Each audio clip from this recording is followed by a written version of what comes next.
Our story continues with the second scripture lesson today from the book of Esther. We'll be picking it up in chapter 6 and then also jumping down to chapter 7. One night, the king could not sleep, so he ordered the book of the Chronicles, the record of his reign, to be brought in and read to him.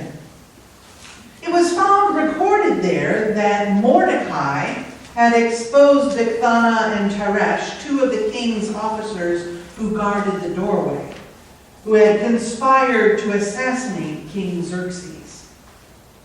"What honor and recognition has Mordecai received for this?" the king asked. "Nothing has been done for him," his attendants answered.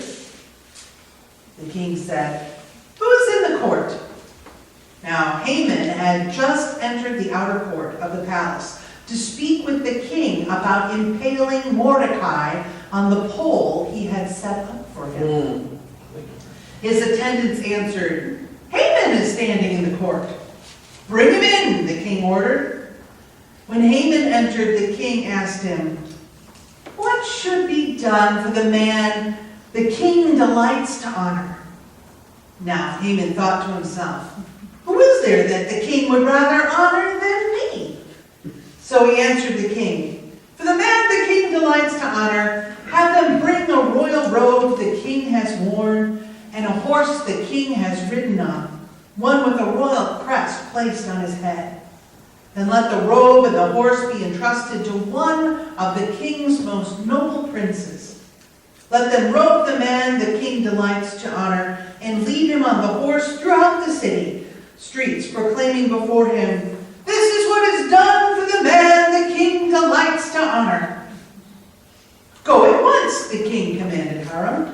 "Get the robe and the horse, and do just as you have suggested for Mordecai the Jew, who sits at the king's gate. Do not neglect anything you have recommended." So Haman got the robe and the horse. He robed Mordecai and led him on horseback through the city streets, proclaiming before him, "This is what is done for the man the king delights to honor." Afterward, Mordecai returned to the king's gate, but Haman rushed home with his head covered with grief. And he told Zeresh, his wife, and all of his friends everything that had happened to him. Moving down now to chapter 7. So the king and Haman went to Queen Esther's banquet. And as they were drinking wine on the second day, the king again asked, "Queen Esther, what is your petition? It will be given to you. What is your request? Even up to half of the kingdom, it will be granted." Queen Esther answered, "If I have found favor with you, your majesty, and if it pleases you, grant me my life. This is my petition. And spare my people. This is my request. For I and my people have been sold to be destroyed, killed, and annihilated. If we had merely been sold as male and female slaves, I would have kept quiet, because no such distress would justify disturbing the king." King Xerxes asked Queen Esther, "Who is he? Where is he, the man who has dared to do such a thing?" Esther said, "An adversary and an enemy, this vile Haman." Then Haman was terrified before the king and queen. The king got up in a rage, left his wine, and went out into the palace garden. But Haman, realizing that the king had already decided his fate, stayed behind to beg Queen Esther for his life. Just as the king returned from the palace garden to the banquet hall, Haman was falling on the couch where Esther was reclining. The king exclaimed, "Will he even molest the queen while she is with me in the house?" As soon as the word left the king's mouth, they covered Haman's face. Then Harbona, one of the eunuchs attending the king, said, "A pole reaching to the height of 50 cubits stands by Haman's house." he had it set up for Mordecai, who spoke up to help the king. The king said, "Impale him on it." So they impaled Haman on the pole he had set up for Mordecai. Then the king's fury subsided. Please pray with me. Dear God, we read these words from Esther, and they capture our imagination and our hearts. Help them to stir in our souls the courage to follow you wherever you call us to go. Amen. Well, the book of Esther has always been one of my favorite books in the Bible. Partly because it is so filled with action, but mostly because as a young woman I was inspired by the story of this heroine who's a beautiful young girl who uses her brain and her looks to save her people. For those of you that don't remember this story, Esther is adopted by Mordecai, and then she is brought into the king's harem. While the story of Esther does get some attention in Sunday school curriculum or occasionally as a sermon illustration, the character of Mordecai is often ignored or maybe added on as just an afterthought in our theology. But this is not true in the Jewish tradition. Both Mordecai and Esther are remembered for their bravery and their actions and their courageous words that ultimately saved the Jewish people from genocide, and the Jewish holiday of Purim is celebrated in their honor. Now, the story of Esther all begins with Mordecai adopting his younger cousin Esther as his own daughter. We don't know how Esther's father Abihail nor her mother died, but we do know the ancient Near East customs that assigned the custody of women to their closest living male relative. We also don't know how old Esther was when she was adopted. But Scripture tells us that Mordecai adopts Esther as his own daughter and brings her to live with him in his own house in the Persian citadel of Susa. Now, how many of us would adopt a child and raise that child as your own daughter? It is a huge responsibility. This week, I drove to Lansing to meet with Reverend Wendy Pratt at Delta Presbyterian. Now, Delta Pres has long been a supporter of Camp Greenwood, which I'm involved with, and Wendy and I have been trying to find a time to meet since June. I didn't know Wendy very well, despite the fact that she had been in the presbytery for about 9 years, but I found out a lot about her on Wednesday. When Reverend Wendy was the pastor of a Presbyterian church in Gary, Indiana, her first baptism for the congregation was a baby girl named Lena. Lena was the daughter of a single mother, and she, from the very beginning, was a very special needs kid. One day, when Lena was 2, Wendy got an emergency phone call from Lena's mom. Child Protective Services had been called in. There were some issues. Lena's mom begged Wendy to watch her daughter for just the weekend while she tried to figure things out. Wendy said yes to that weekend. That weekend has now lasted for over 30 years. During that time, Wendy officially adopted Lena and has gotten her all of the medical, emotional, and physical care that she needs to live with her disabilities. While we were sitting there meeting in the Delta Church office, Wendy got a phone call.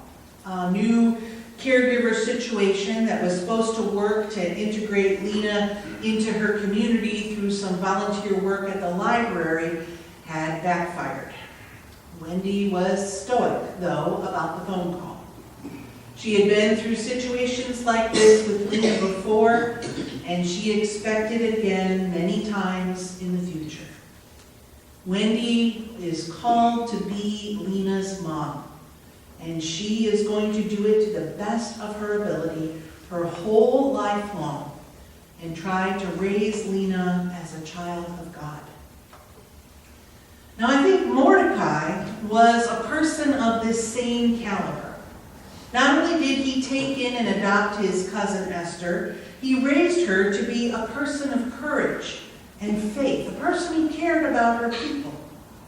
He raised her to be a person who would take a risk in order to do the right thing. We can notice some other things about Mordecai. The first is that he refused to bend his knee to Haman as Haman went in and out of the king's gate. We have other Old Testament stories of such people like Daniel, who refused to bow before the idol of the king or to give homage to anyone besides the Lord. Mordecai seems to be a person with this sort of deep faith commitment, someone who's willing to stand up for what he believes in. But I think the most significant thing about Mordecai is that he chooses to do the right thing even when he didn't feel like it. Now, the book of Esther doesn't say much about how Esther came to be one of the virgins that was presented to the king. But it does use the word taken, which is the best translation of the Hebrew verb in that verse. Now, I know that I would be very angry and upset if someone took away my daughter Elisa to be used as just one of hundreds of concubines to be kept locked up in a citadel for the rest of her life. Mordecai has no reason to care about the life of the king, and every reason to hate him for taking his daughter Esther away. Because even though Esther was the king's current favorite girl, this king seemed to have no problem with getting rid of one queen and replacing her with a new model. Yet when Mordecai hears of the plot to assassinate the king, he does the right thing anyway, even though it is hard. He tells Esther to tell the king about the plot, and the king's life is saved through their courage and their commitment to doing what is ethically right to do, even though it is difficult. Now, people in our own world also sometimes have very difficult choices to make.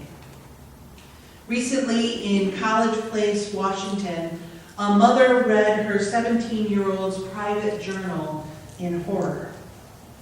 The journal described in graphic detail her son's plans for shooting up his high school on April 20th, 2020.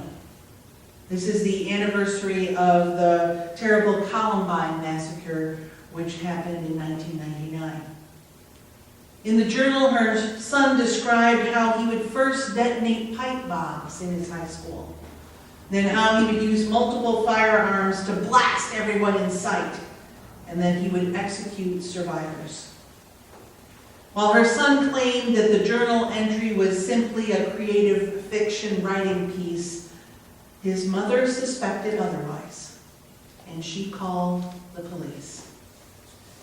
The police found the journal evidence to be credible, and they arrested her son. As the tearful mom gave news interviews, the police, the teachers, the students, and the parents at the school all expressed their extreme gratitude for her courage. By doing what was right, even though it was incredibly hard, many lives were saved. The mother only hoped that her son, through her actions, would now be able to get the help that he apparently so desperately needs. So what are the lessons that we can learn today from thinking about Mordecai? My friends, sometimes we are called to make hard decisions in this world that we live in. Some of us may be called to become parents for kids who need us. We may be called to get involved in a child's life far more than we ever anticipated, maybe even up to the point of adoption. And sometimes in this world that we live in, we may be forced to make a choice between what is easy and what is right. Our hearts may be torn in two as we make that difficult phone call and stand on the side of truth, no matter how much it hurts. But the good news for each of us today is that our call to care for the least of these, our call to do what is right, in that we are never alone. Christ walks with us through the darkest of times, through the days that we fight depression and loneliness and despair, through all of those decisions and times that are tough. Christ is there. And when we need to make those difficult decisions, we know that Jesus is right there with us, giving us peace, giving us strength, giving us the courage to do what is right. I pray it may always be so. Amen.